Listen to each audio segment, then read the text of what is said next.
Alright, so here's the water pump. So the water pump spins that way, which is, you know, seen from the front of the engine counterclockwise, and then the exit of it is here. So the water goes in here, and then it goes across the oil cooler, and then it also comes out of here, which that goes to the aftercooler. And so the input of the water pump is in the center of the impeller. And so now over here, this is the head, so this is kind of the hottest point of the engine. So the water flows through the head from the back to the front, and then in here is the thermostat. So if the head gets hot, then the water is forced out of here, and then it goes through the radiator, and then it comes back, and it comes back through here, and then it's fed back. So yeah, I'm getting the water pump off, so that's the impeller right there. And some of the bolts are way back there. So I just got the specifications manual for it, and I don't know how you're supposed to get a torque wrench in there. You know, I think some of those things you pretty much have to do them by feel. It's hard enough just to get back here and get a wrench on that stuff. These gear wrenches are really, I got these from Sears, the gear wrench brand. So you can sit in there and you see it's turning it all right. So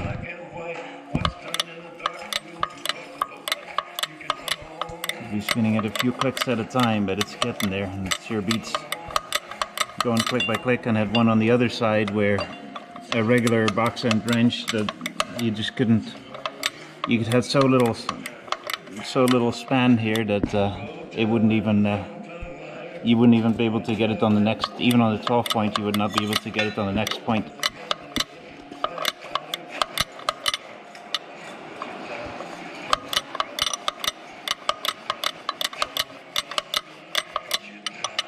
It was also hard to get the some of the bolts, you couldn't get it all the way out, like that one back there. It would just hit the casing, so you have to first loosen everything and then pull the water pump off,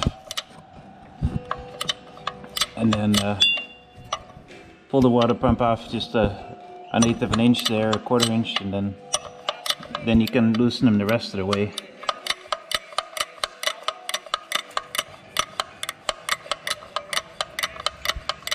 Of course, you could you know, first take the thermostat off, and then this pipe could come out, and that would help a little bit maybe, but you'd still be working back there just the same, so it wouldn't help a lot. Anyway, I'm gonna call Kat and see. I wonder if there's just a way you can, that actually looks like a new O-ring as far as I can tell.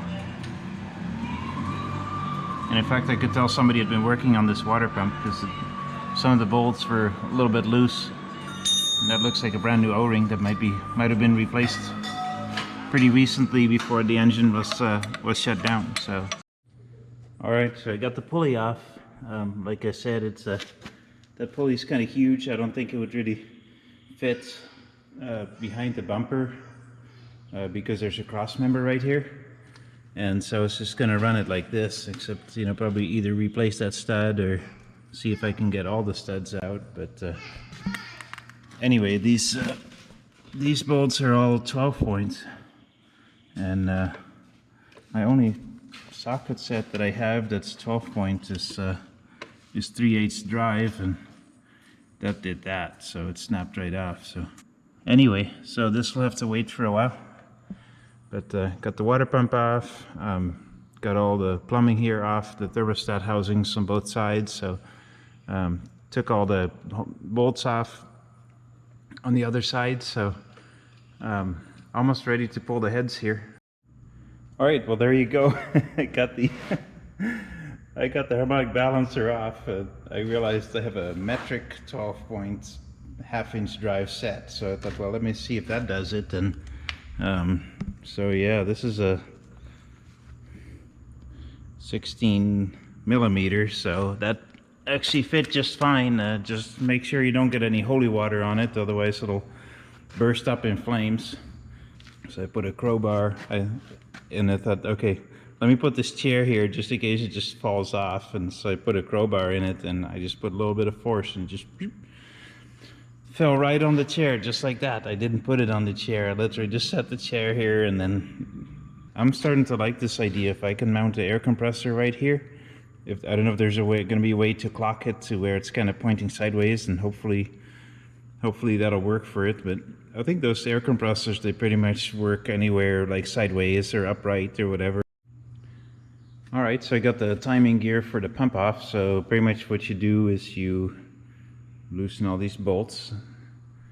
Well, you can if you want to just access this, there's actually a little cover that you can take off. But if you're just taking the whole thing apart, you don't need to take the cover off. You can just undo all these bolts, and then the whole thing just comes off. And there's one bolt that actually comes through as a stud that has a nut here. So if you loosened all the bolts and it's not coming out, then that's probably your guy there. That's what it looks like from the front. So here's a cover. See this cover you can take off, but then I took it off, but then found out that it doesn't really serve any purpose, you know, if you're taking the engine apart. Now if you're gonna time it, then it does. So I think the way it works is when you loosen those bolts, it can slip, and then so the timing can change. So what you do is you pin the engine. You have it to cylinder number 1, you know, top dead center where it's gonna hit the power stroke. And so you pin the two to where they're exactly at the right time, matching time, and then you tighten these bolts, and then the engine is timed. And then that's the gear. Now, I haven't actually opened this up yet, but it's kind of hard to see, but there's springs and things in here. So I noticed there's a little, I don't know what the purpose of this little clip is, but anyway, I'm going to be looking into this to see. Probably I shouldn't be messing with it, but I want to at least make sure that it's functional, that the timing advance actually works. Otherwise your engine is not going to run very well. This is the back side of it that's facing the pump. The outside, actually, you can see it's pretty dirty, or rusty I should say. So this cover goes on here, so that's the part that can slip, you see. This bolts to the front of the pump, and so this doesn't have any gear, so there's no, you have infinite resolution as far as how you can set the timing. So that's why you pin that, and then you screw this, that goes into the front of the drive shaft of the pump.